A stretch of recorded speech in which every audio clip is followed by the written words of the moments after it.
Buenos días, buenas tardes, buenas noches. Mi nombre es Lalesca Macías, estudiante de Comunicación Social. En esta oportunidad les voy a hablar un poco sobre el déficit auditivo. Para las personas que no estén relacionadas con este término, esto sucede cuando se pierde la audición por una alteración en el funcionamiento del oído interno o en el nervio auditivo. Ahora que ya estamos un poco en contexto, hablemos de los acontecimientos históricos, la cual se dividen en dos etapas. La primera del siglo XV hasta 1880, que tenía como característica que se creaba la invalidez e incapacidad de las personas con esta discapacidad. La educación era privada y exclusiva, iba más dirigida hacia las familias de nobleza. Entonces, se tenían instituciones educativas de auspicio de caridad pública, donde se enseñaba en la lengua hablada, escrita y el alfabeto manual. Se tenía a Fray Pedro Ponce de León y Juan Pablo Bonet como los principales pioneros de este alfabeto. Se mantenía la normalidad y la falta de educación para las personas con discapacidad. Se empezó a usar el término sordomudo para hacerse referencia a las personas que tenían déficit auditivo.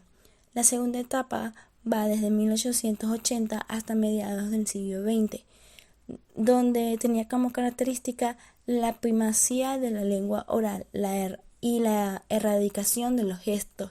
Se crea el sistema para la educación del sordo en Venezuela. En 1936, el Instituto de Ciegos y Sordos Mudos. En 1960 se sientan las bases para crear una educación especial y más organizada para las personas con las diferentes discapacidades que existen. Y en 1980 se creó la Ley Orgánica para la Educación. Después de terminar con los acontecimientos históricos, vamos a continuar hablando sobre sordo versus sordo, que es la concepción socioantropológica de la sordera, teniendo aportes tanto en la antropología, sociolingüística y en la psicolingüística, que también tiene apoyo en la dinámica cognitivo, desarrollo comunicativo, lingüístico, el cual hace posible el aprendizaje de la lengua.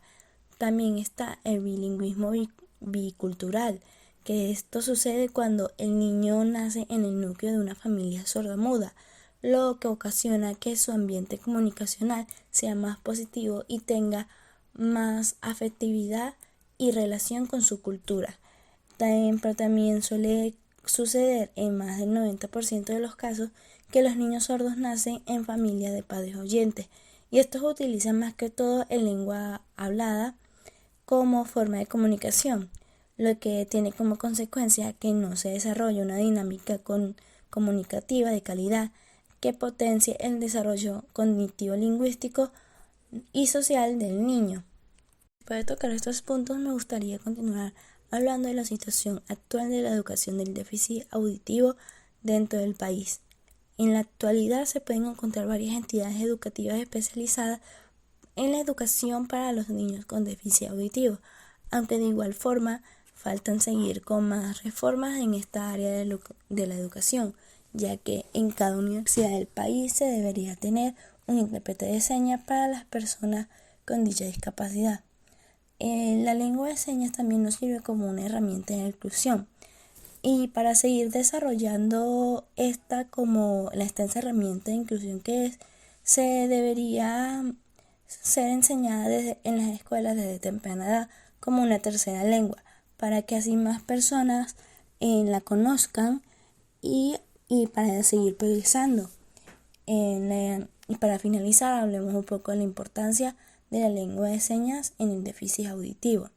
Esta lengua es de suma importancia, ya que representa un símbolo de identidad y patrimonio cultural de las personas con déficit de audición, ya que les ayuda a comunicarse con el mundo y a desarrollar su lingüístico cognitivo.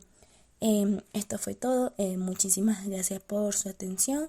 Nos vemos en una próxima edición y hasta pronto. Les mando un abrazo.